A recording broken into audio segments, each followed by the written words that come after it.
Hey ladies, I hope you are having a wonderful day.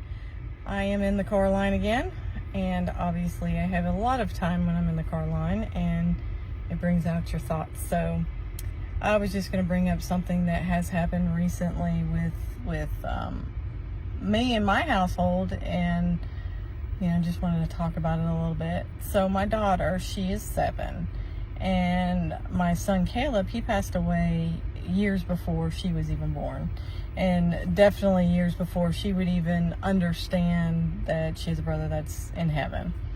And she has been recently memorializing him and wanting to talk about him and saying that she misses him. And obviously I've always had an open line of communication with her about it, and she knows a lot, but she doesn't know everything, obviously, because she's only 7. So I say all that to say this: even though she never met my son Caleb, her brother, her stepbrother, she still has grief because she's the only child. She still has grief that she doesn't that her brother's gone, that she doesn't have that extra person with her. She doesn't have that sibling, and she's grieving that loss. So anybody that has other children out there, they might be doing the same. Or if you have a child and they're going through the same grief that you're going through right now. And I just want to jump on here and just say, you guys, just remember that not only are you going through it and you're trying to do the best and you're trying to be the best wife, the best mom, know that the other children are also grieving, and they're also going through it. Keep an open line of communication. I'm sorry, we're moving here. Keep an open line of communication. Just let them talk. And, I would say, hey, let's decide on Fridays at 3 or Fridays at 6 or whatever time you guys have. Let's talk about it until maybe it gets a little bit easier. And that way, number one, all of you guys are going to be grieving differently anyway. So number one, that gives an open line saying, hey, I can talk about your child that passed at this time, definitely every day.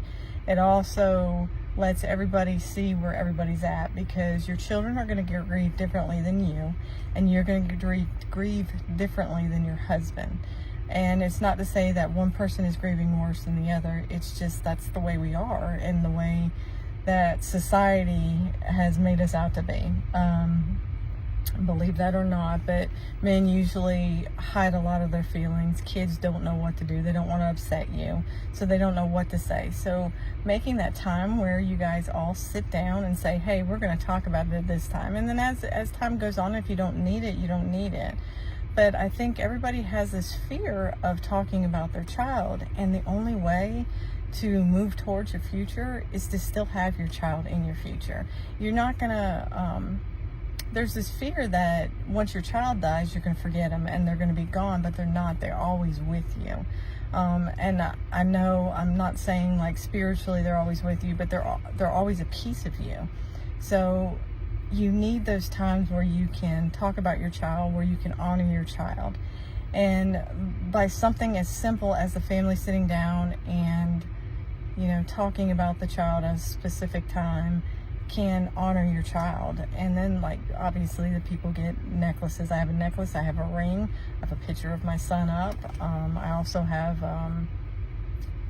it's kind of like a piece of tile, and it has a little saying on it about that, children passing. You just have to figure out how to honor your child. And I always talk about my child still, and it's not in an unhealthy way, but I still talk about my child because they're always going to be my child even though they're not with me.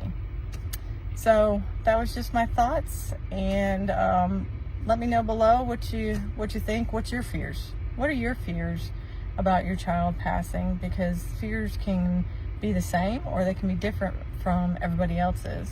So let me know below your fears, and I will talk at you later. Bye.